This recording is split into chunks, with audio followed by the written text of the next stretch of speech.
Ahora,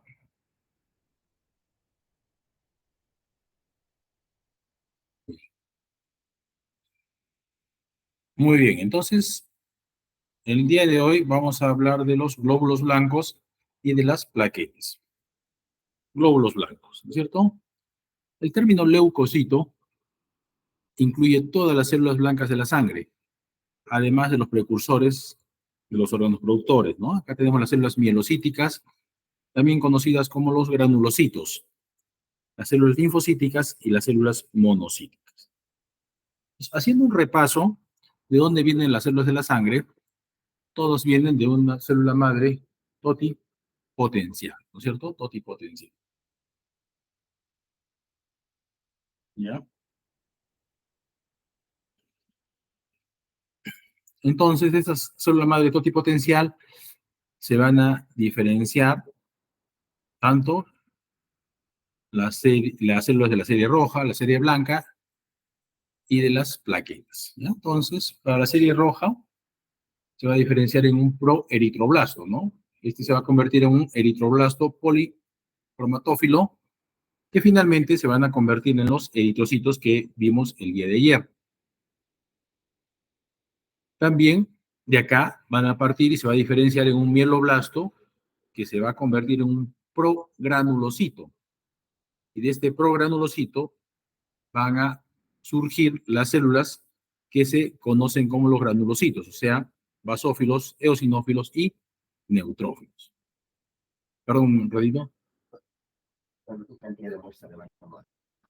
Para, a ver, hay que entrar al ROE, a la página de ROE, pregúntale ahí para, ahí ve, fenotipos y ahí te va a decir cantidad de muestras, creo que es. No tenemos suero de ese paciente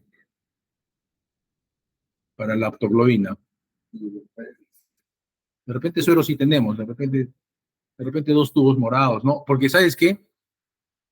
Uno se va a ir a la sede central a San Gabriel y otro se va a ir a Roe, en Lima. Dos morados caballeros. Ya, también. Le saquen nomás. Ya. Disculpen, chicos. Entonces, como les decía, del progranulocito van a surgir las células que encontramos en sangre periférica que se llaman granulocitos. O sea, tenemos los neutrófilos, eosinófilos y basófilos.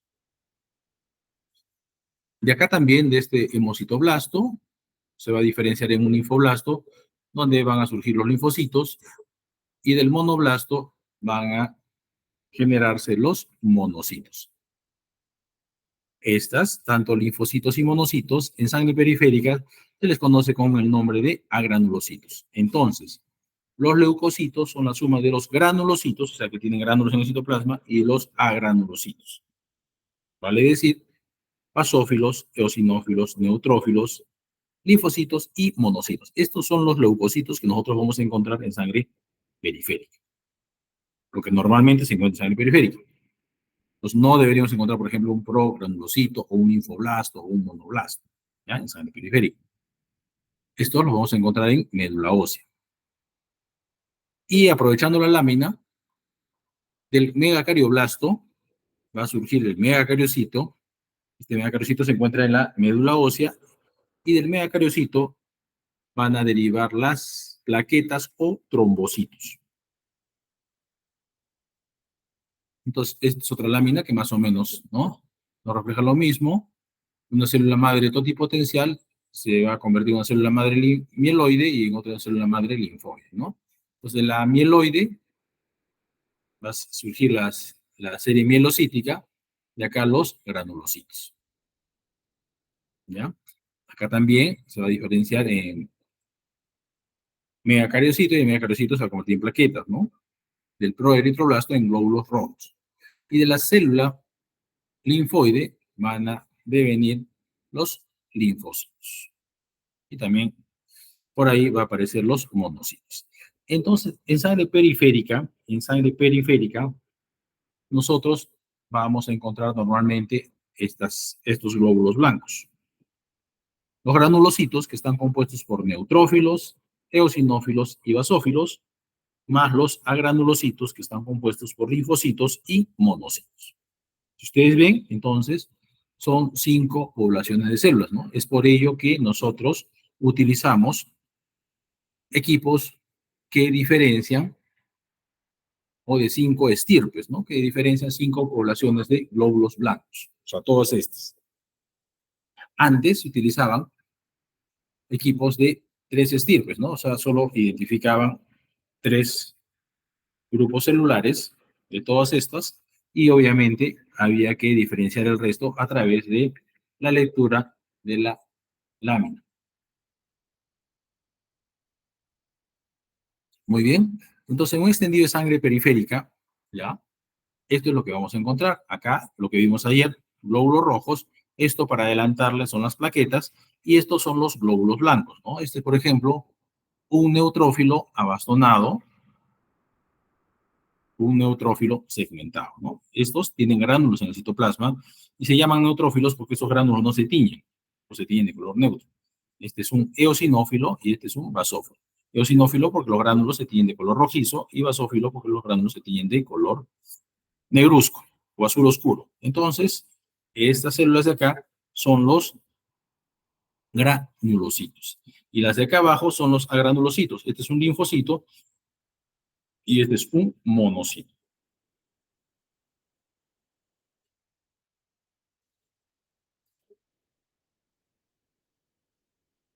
Entonces, los glóbulos blancos, que son nuestras células de defensa, se miden en miles por microlitro. Ya habíamos dicho que miles se representa con la letra K mayúscula, ¿no? Microlitro, L minúscula.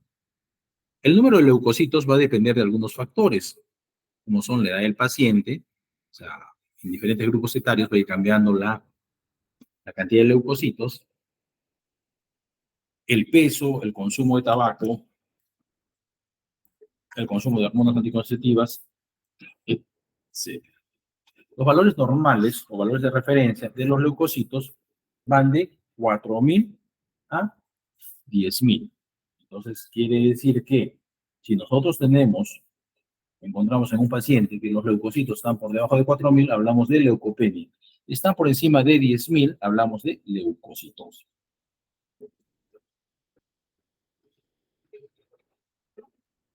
En esta tabla se presentan los valores tanto porcentuales como valores absolutos de los diferentes glóbulos blancos que se encuentran en sangre periférica, ¿no? Que normalmente se encuentran en sangre periférica. Acá tenemos neutrófilos del 40 al 85%, es la célula mayoritaria, ¿no? Hasta el 85% pueden ser neutrófilos. Entonces ya entenderán que estos neutrófilos son células que tienen una importancia vital en la defensa del organismo.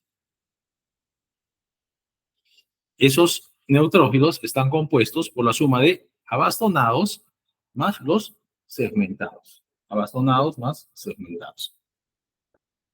¿Ya? Entonces, abastonados de 0 a 11% y los segmentados de 40 a 74%.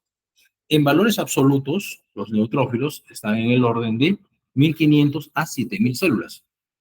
Los abastonados entre 10 y 500 células y los segmentados entre 2.000 y 6.000 células. Los otros granulocitos son los eosinófilos, que están en el orden de 0 a 7%, o entre 100 a 200 células en valores absolutos. Los basófilos entre 0 y 3%, en el orden de 10 a 20 células, y eso sería lo que corresponde a los granulocitos, ¿no? Los que tienen gránulos en el citoplasma. Y los agranulocitos están compuestos por los linfocitos, que están en un porcentaje de 20 a 46%, o en valores absolutos entre 1.000 y 4.200 células, y los monocitos entre 1 y 13%,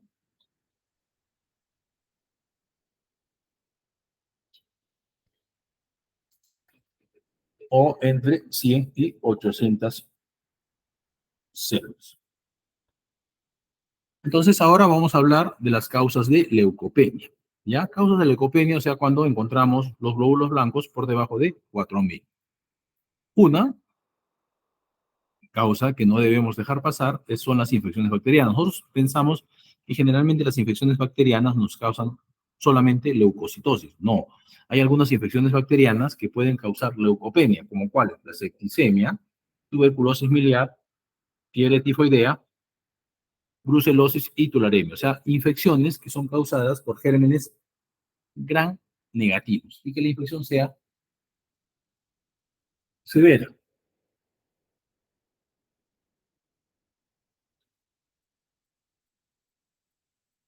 Infecciones virales también pueden causar leucopenia, ¿no? O sea, van a ir acompañadas de leucopenia, pero con linfocitosis relativa. Y acá tenemos la monoclosis infecciosa, la hepatitis viral, la influenza, la parotiditis y la citocosis. Infecciones por riquezas también, como el tifo exantemático y otras infecciones que van a causar leucopenia son el paludismo y el calazar. El uso de medicamentos también puede llevarnos a tener una leucopenia. ¿Cuáles medicamentos? Las sulfonamidas, los antibióticos, como el clorafenicol, por ejemplo, los analgésicos, los AINES, los fármacos mielosupresores, los fármacos arsenicales, los fármacos antitiroideos, los fármacos inmunosupresores o citostáticos, ¿no? Como la quimioterapia. Eso también causa leucopenia.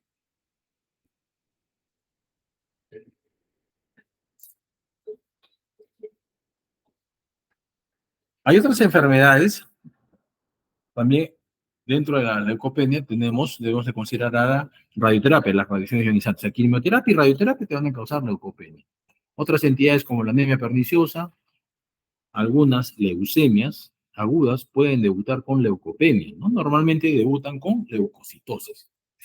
La aplasia medular, obviamente, el hiperesplenismo, la enfermedad de Gaucher, el síndrome de Felty, shock anafiláctico, caquexia, lupus eritematoso sistémico, artritis reumatoidea y la insuficiencia renal. También pueden ir acompañadas de leucopenia. Otras causas de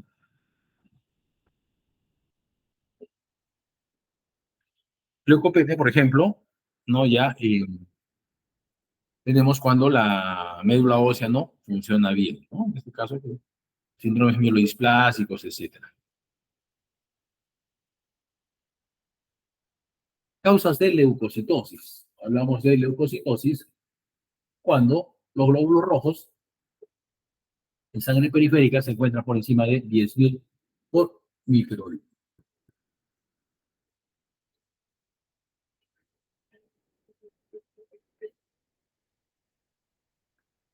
Entonces, causas de leucocitosis, a la cabeza están las infecciones bacterianas comunes, como la neumonía, meningitis, abscesos, amigdalitis, apendicitis, fiebre reumática aguda, septicemia, endocarditis infecciosa, otras enfermedades como la uremia, acidosis, toxemia gravídica, gota,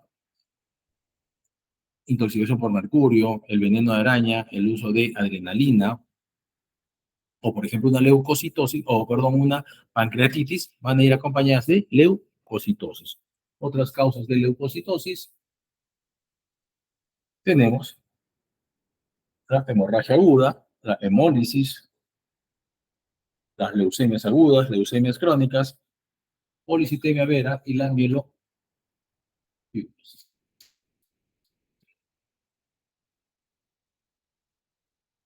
Otras causas de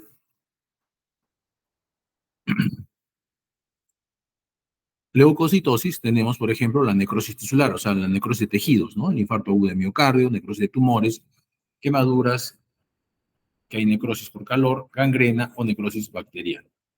Y algunas condiciones fisiológicas también pueden ir acompañadas de leucocitosis, ¿no? Como por ejemplo el ejercicio, el estrés, la gestión emocional, el trabajo de parto, la menstruación y el estado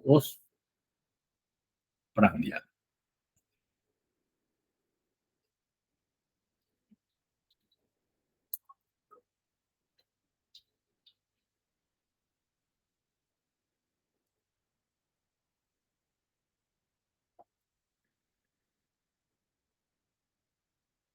Neutrófilos. Ahora vamos a hablar de los neutrófilos.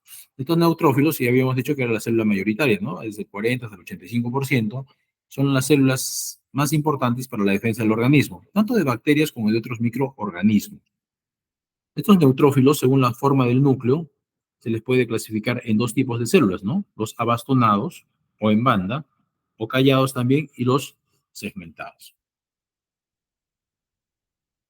Estas células presentan, los segmentados presentan divisiones en el núcleo. El abastonado tiene un núcleo único, ¿no? Que forma como un segmento o un bastón.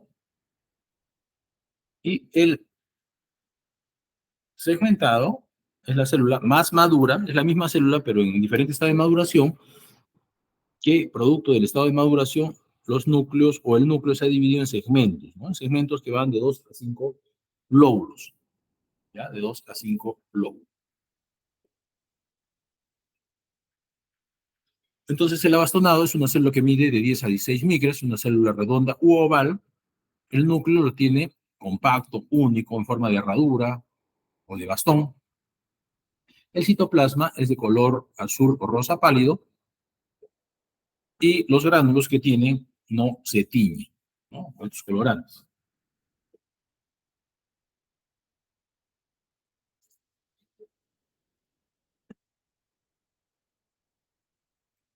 Siguientes células son los segmentados. Como les había dicho, es una célula ya en siguiente estado de maduración, o sea, este es el mismo leucocito, es un neutrófilo, pero que está maduro, ¿no? Los abastonados son células inmaduras. Los segmentados son células que miden de 10 a 15 micras. El núcleo se ha dividido en 2 a 5 lóbulos o segmentos. El citoplasma es color azul o rosa pálido y los gránulos que hay en el citoplasma no se tiñen.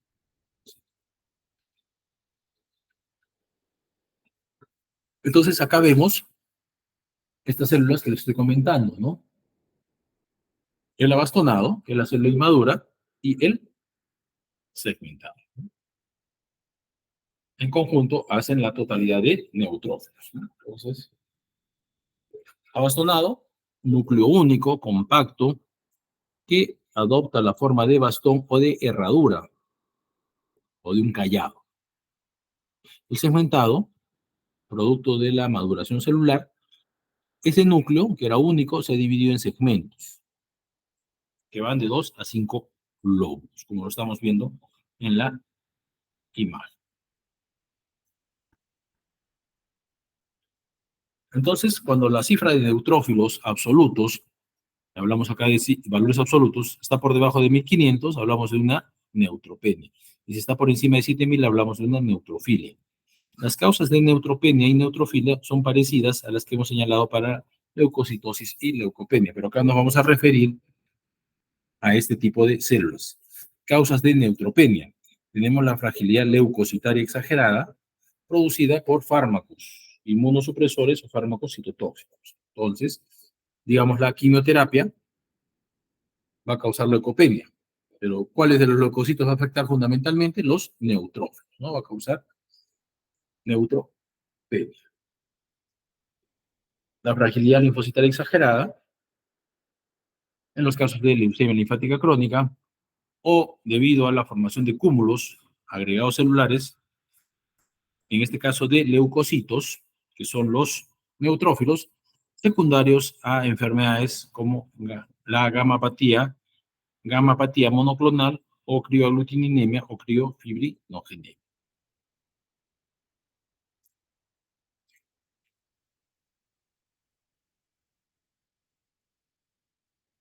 Siguiente célula que tiene gránulos en el citoplasma son los eosinófilos. Estas células tienen gránulos de color rojizo o eosinofílico.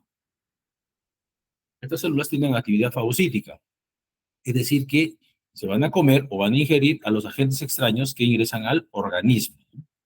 Con los gránulos que tienen, estos gránulos tienen sustancias para degradar aquello que van a ir incorporando. Estas células juegan un papel muy importante en las parasitosis, debido a que con estos gránulos eosinofílicos van a tratar de degradar las larvas de los parásitos para que puedan ser ingeridas por los neutrófilos y los macrófagos. Perdón un minutito.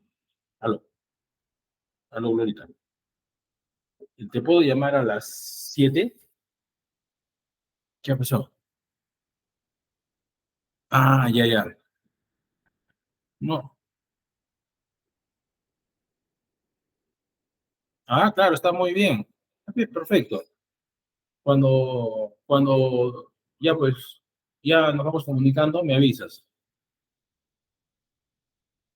Es que estoy en clases, pero ya. A ver, chicos, chicos, un ratito, por favor. ¿Reunión de qué?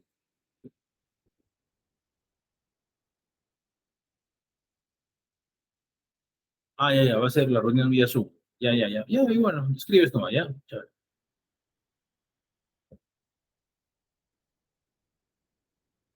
Entonces, como les decía, estos eosinófilos, un papel muy importante en las parasitosis, debido a que los gránulos que tienen eosinofílicos van a degradar a las larvas de los parásitos para que puedan ser ingeridas por los neutrófilos. Se le va a hacer un pretratamiento, ¿no?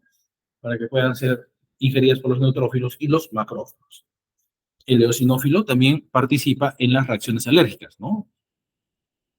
Regula y modula las reacciones alérgicas. Entonces, cuando nosotros tenemos eosinofilia, en un hemograma debemos sospechar en parasitosis o debemos sospechar en problemas alérgicos, ¿no?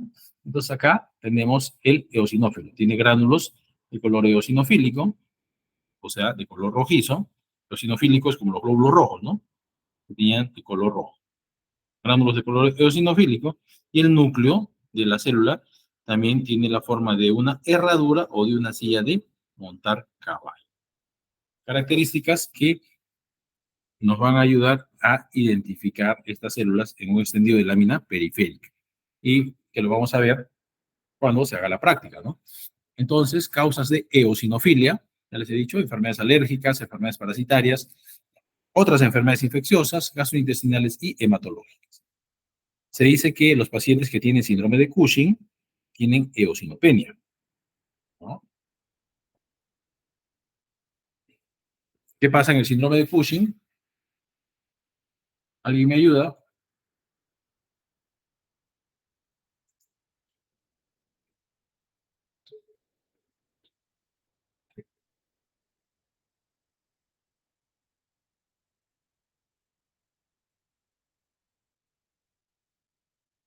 ¿No? Entonces, en el síndrome de Cushing, ¿qué pasa? Hay mucho corticoide en el organismo, ¿cierto? Mucho cortisol, ¿ya? Entonces van a tener eosinopenia.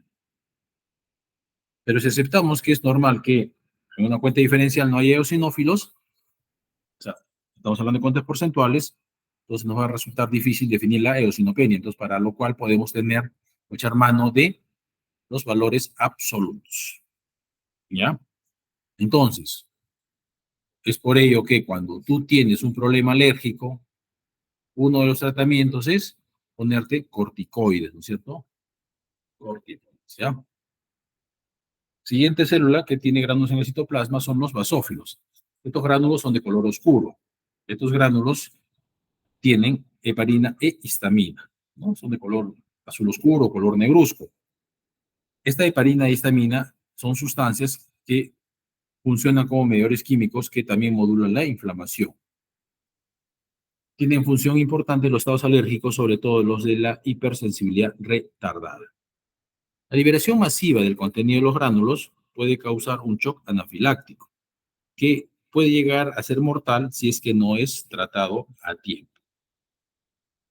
Entonces acá vemos, ¿no?, los gránulos que tienen en el citoplasma, gránulos oscuros, y estos son los basófilos, ¿no? Los basófilos, los gránulos basofílicos. Causas de basofilia, tenemos la leucemia amiloide crónica, la policitemia vera, metaplasia amiloide, enfermedad de Hodgkin, anemia hemolítica crónica, sinusitis crónica, varicela, mixedema, síndrome nefrótico, el posoperatorio de una esplenectomía.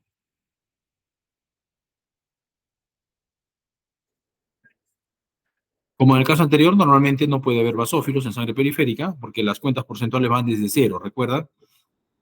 De 0 a 7%, de 0 a 3%. Entonces, por lo que es muy difícil definir la vasopedia.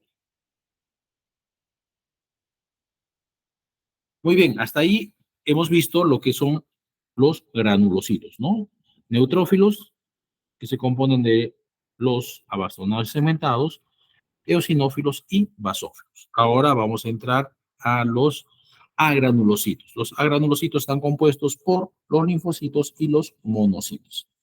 Una cosa que nos ha ido llamando la atención es que a medida que hemos ido pasando las diapositivas, son diversas las situaciones patológicas que van a ir alterando alguna parte del hemograma, ¿no? Como hemos ido viendo. Los linfocitos son células esféricas o ligeramente ovoides, son más grandes que el glóbulo rojo, tiene un diámetro de 8 a 12 micras. El núcleo, estas células también se llaman mononucleares, ¿no? Porque tienen un núcleo único, grande, que ocupa gran parte de la célula. El núcleo es el color azul oscuro, en el caso de los linfocitos, llegar a ocupar hasta el 90% de la célula.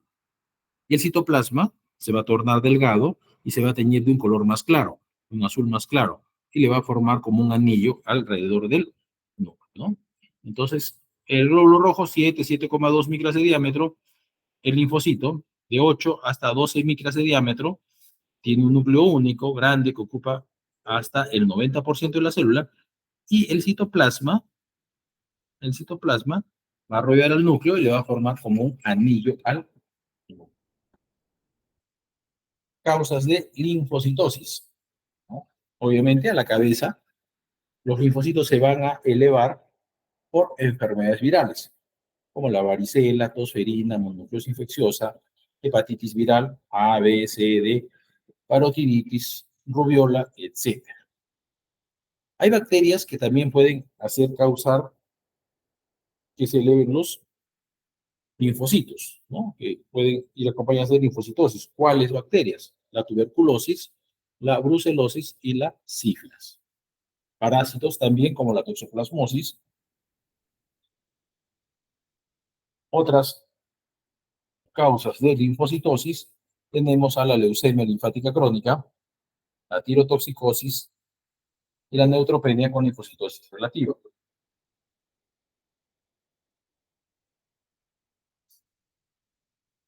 Otras causas de linfocitosis tenemos las formas extremas de linfocitosis no leucémica, que constituyen parte de las reacciones leucoblásticas, leucoeritroblásticas linfoides.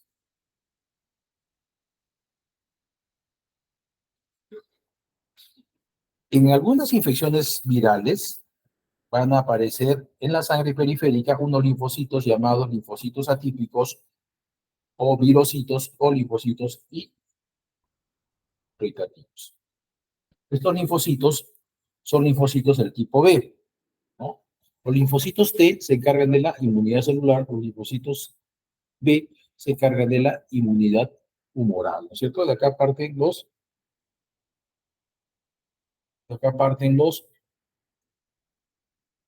anticuerpos, ¿cierto? Acá se desprenden los anticuerpos.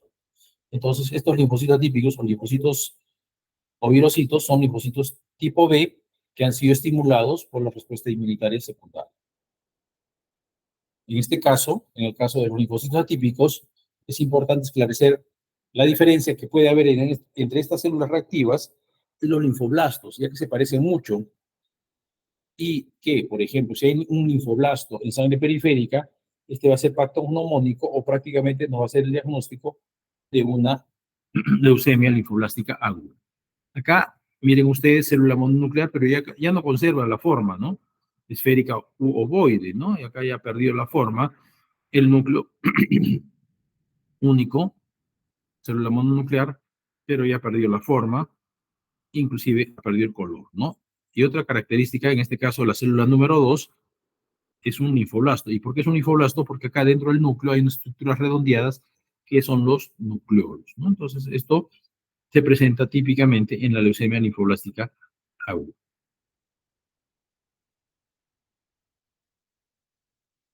Siguientes células son los monocitos.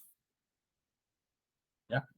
Los monocitos son células, son los leucocitos más grandes. ¿Ya? Miden entre 25 hasta 30 micras, 28, 30 micras. ¿Ya? Tienen gran capacidad bactericida. O sea, su función básicamente del monocito es fagocitar. ¿Ya? Fagocitar. Estas células, por la fagocitosis que ejercen, van a ir aumentando de tamaño. ¿Ya?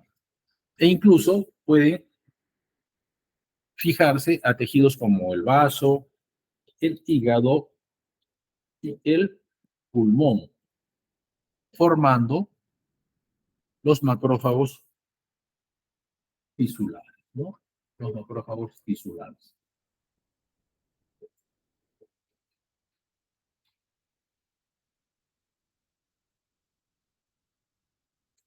Que forman parte del sistema retículo endotelial, que es el encargado de remover el material extraño que va viajando por la sangre, ¿no? Entonces, esta célula, que es el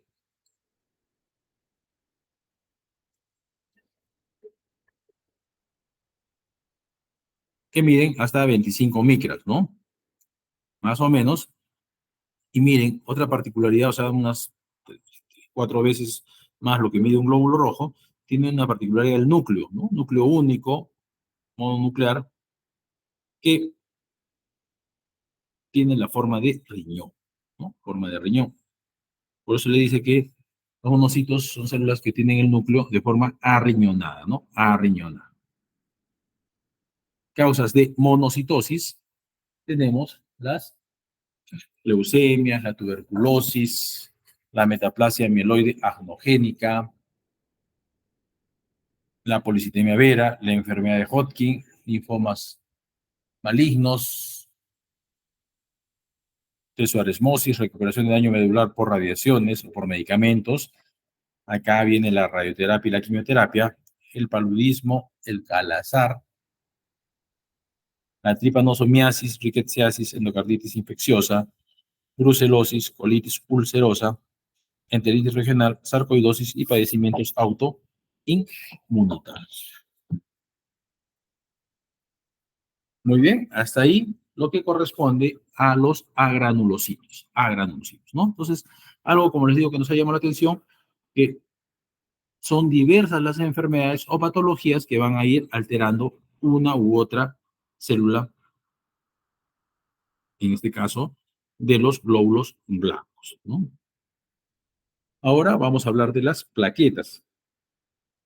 La plaqueta es la célula sanguínea más pequeña. Es una célula esférica u oval, o también puede tener la forma discoidal. No tiene núcleo, como el glóbulo rojo. Es una célula anucleada. Esta célula procede de la fragmentación del citoplasma de los megacariocitos medulares. Mide de 2 a 4 micras de diámetro. Ya sabemos que estas células están en la sangre y participan en la hemostasia sanguínea. ¿Qué sucede? ¿Cómo así? Cuando uno se lesiona un vaso sanguíneo, ¿qué va a pasar, no? Va a comenzar a sucederse una hemorragia. ¿Y cómo para la hemorragia? En primer lugar, se da a través de la formación del tapón plaquetario o tapón primario. ¿Qué va a pasar? Las plaquetas se van a adosar, se van a ir adosando al sitio lesionado del endotelio vascular y se van a activar y se van a ir agregando entre sí. De esta forma van a hacer el tapón plaquetario, tapón primario. Y después de eso, ¿qué va a pasar? ¿No? Cuando hay una hemorragia, se van a activar las cascadas de la coagulación que van a terminar ¿en qué? En la conversión de fibrinógeno en fibrina, ¿no? Que es ya el tapón hemostático secundario o definitivo.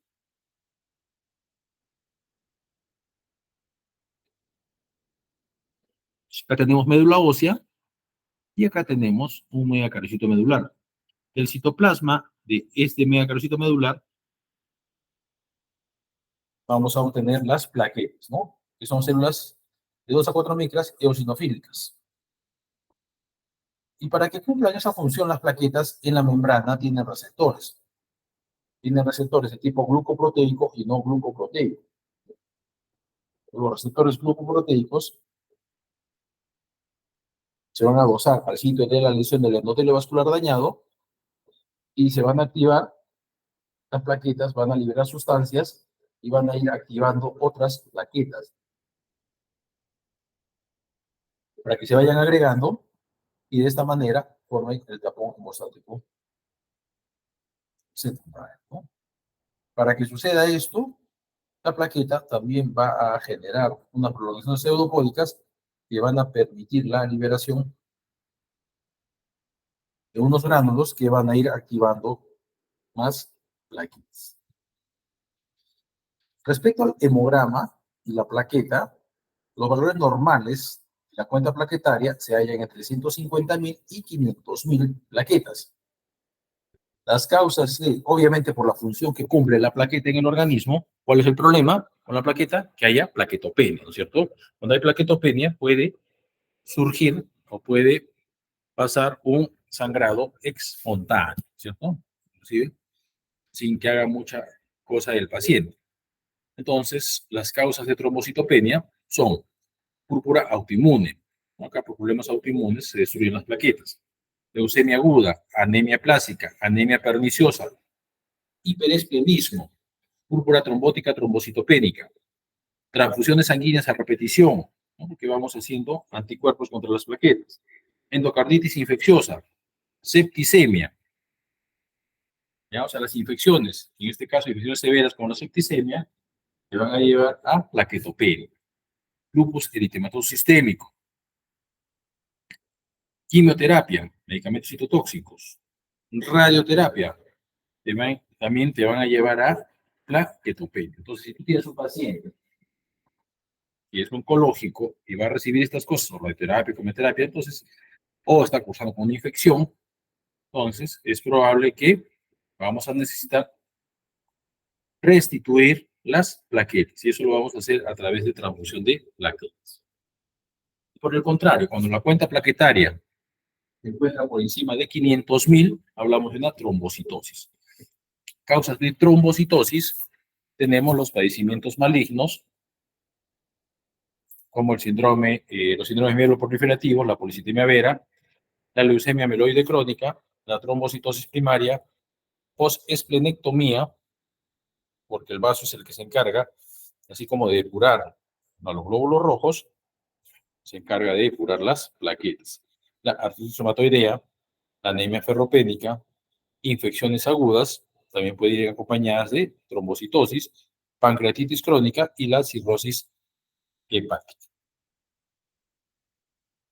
Entonces, jóvenes, un consejo, es muy importante no dejar pasar inadvertida una trombocitosis inexplicable, ya que podría ser la manifestación inicial de una neoplasia maligna.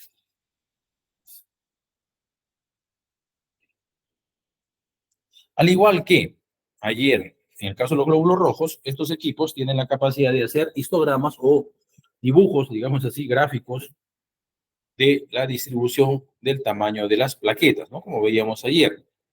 Los valores normales del volumen plaquetario medio, del tamaño de la plaqueta, se hallan entre 8 y 12 femtolitros. Y el volumen plaquetario medio es inversamente proporcional a la cuenta de plaquetas. ¿Qué quiere decir esto? Yo tengo un megacariocito medular. Si este megacariocito se divide en 4, voy a tener 4 plaquetas grandes.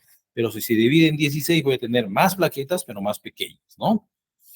Entonces, en los histogramas que hemos visto ayer, si se han descrito para la serie roja, o sea, para los glóbulos rojos, va a aparecer más a la izquierda. ¿Recuerdan, no? El eje de las abscisas era donde se ubicaba el tamaño de la célula. Entonces va a aparecer más a la izquierda, en el gráfico de los glóbulos rojos, un pequeño histograma que corresponde a las plaquetas. Entonces, teniendo en cuenta el tamaño de la plaqueta, o sea, el volumen plaquetario medio, y la cantidad de plaquetas que hay, es posible hacer 5 categorías de trastornos plaquetarios. Primer grupo, cuando tenemos las plaquetas disminuidas, o sea, trombocitopenia, pero las plaquetas que hay son de gran tamaño, volumen plaquetario medio alto. Esto lo vamos a encontrar en los casos de trombocitopenia autoinmune, toxemia gravídica y síndrome de Bernard-Soulier. Trombocitopenia, pero al contrario, con volumen plaquetario medio bajo, o sea, pocas plaquetas y chiquitas. En los casos de anemia plástica, anemia megaloblástica, los tratamientos con quimioterapia, hiperesplenismo y el síndrome de Wiskott-Aldrich. Tercer grupo, número de plaquetas normales, pero el tamaño de las plaquetas es grande, ¿no? Ya, la cantidad normal, pero las plaquetas grandes. Entonces, esto lo vamos a ver en los casos de talasemias, mielofibrosis y mielodisplasia. Cuarto grupo, entramos al grupo de las trombocitosis, ¿no? Número de plaquetas alta, pero el tamaño normal. Esto es en los casos de trombocitosis reactiva y trombocitosis con volumen plaquetario medio alto, o sea, tamaño de la plaqueta elevado. En los casos de leucemia mieloide crónica y una esplenectomía. En el caso de las plaquetas, ayer les decía que, si bien es cierto, estos equipos nos ayudan mucho en el caso cuando hay valores críticos, ¿no? Cuando hay poquitas plaquetas, cuando hay valores muy críticos, ¿no? ¿Por qué? Porque estos equipos, nosotros cuando hacíamos el conteo en lámina, nos vamos a contar hasta 100 células, ¿ya? Para los glóbulos blancos y también vamos a contar 10 campos para las plaquetas, ¿no? 10 campos de la lámina para plaquetas y lo vamos a multiplicar por un factor. En cambio, estos equipos, como ya usan otra metodología de medición y son muy veloces, muy rápidos, tienen la capacidad de contar hasta en esos 30 segundos o un minuto que se demora en hacer un hemograma, hasta 50.000 células, ¿ya? Imagínense ustedes, ¿no? O sea, una cosa es contar 100 y otra cosa es contar 50.000, ¿no? Pues ahí, obviamente, nos va a dar datos más precisos porque va a encontrar mayor cantidad de células.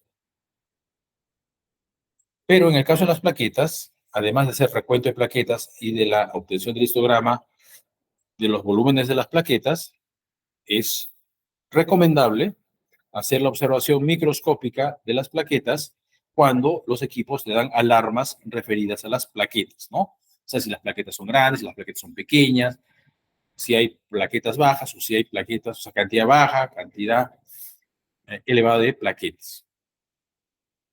Ya que los contadores de flujo pueden darnos datos equivocados, por ejemplo, tanto para más o para menos, ¿no? Para menos, cuando se forman grumos plaquetarios. ¿Ya? Ejemplo de esto, ¿no? Digamos, viene un bebito, viene la mamá con su bebito y dice, sáquenle un hemograma, pero yo quiero que le saque el dedo, que le punce el dedo. Entonces le punzan el dedo, comienzan a juntar gotita a gotita de sangre, ¿ya? Hasta tener una cantidad mínima, un volumen mínimo de sangre para que ingrese al equipo, ¿no? Con el anticoagulante respectivo, lo único que gotita a gotita. Mientras vamos juntando gotita a gotita, ¿qué están haciendo las plaquetas? Las plaquetas están haciendo su función natural, se están aglutinando entre sí para hacer el tapón primario o plaquetario. Entonces, tú esa muestra la pasas al equipo y te va a salir plaquetopenia o trombocitopenia. Entonces, a través de la observación de la lámina, nosotros podríamos establecer la presencia de aglutinaciones o grumos plaquetarios. Y la situación contraria, ¿ya? Trombocitosis. Esta se puede dar por fragmentos celulares. Por ejemplo, la fragmentación de los glóbulos rojos, las porciones menores de 20 femtolitros, en estos equipos son considerados como si fueran plaquetas, produciéndose así plaquetas falsamente elevadas, ¿no? En el caso de las eh, hemólisis o fragmentos de los glóbulos rojos. Igual manera sucede cuando hay fragmentos de blastos, ¿no? Por ejemplo, las leucemias agudas, leucemias crónicas, que pueden estar en tratamiento, ¿no es cierto? Yo le doy quimioterapia, entonces se va a destruir la célula. Esos fragmentos celulares podrían ser considerados como plaquetas, ¿ya? Entonces hay que tener en cuenta eso. ¿Y cómo lo vamos a superar? A través de la observación de las plaquetas en el extendido de sangre periférica, que nos va a ayudar en qué cosas. Uno, a ver aglutinaciones, como ya hemos visto, ¿no? En trombocitopenias, si hay aglutinaciones plaquetarias.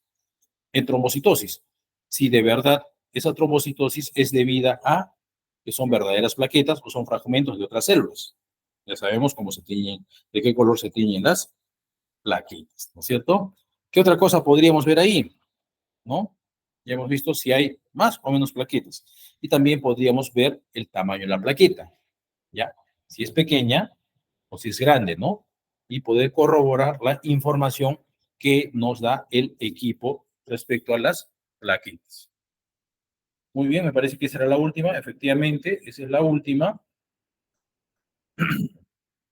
Y no sé si quieren hacer alguna pregunta al respecto de lo que hemos hablado ahora, ¿no? Sobre los glóbulos blancos, la serie blanca y las plaquetas. Con esto ya estaríamos completando el vocabulario.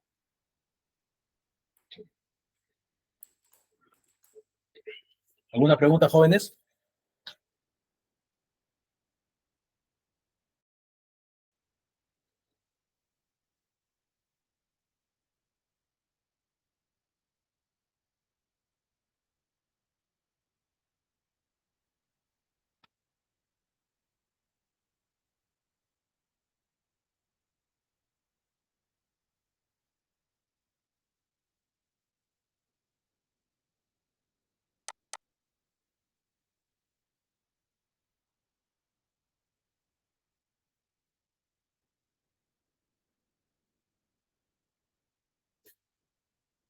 ¿Todo bien? ¿Todo claro? Parece que no hay preguntas, doctor. Ya, Carlos, Michelle, nada.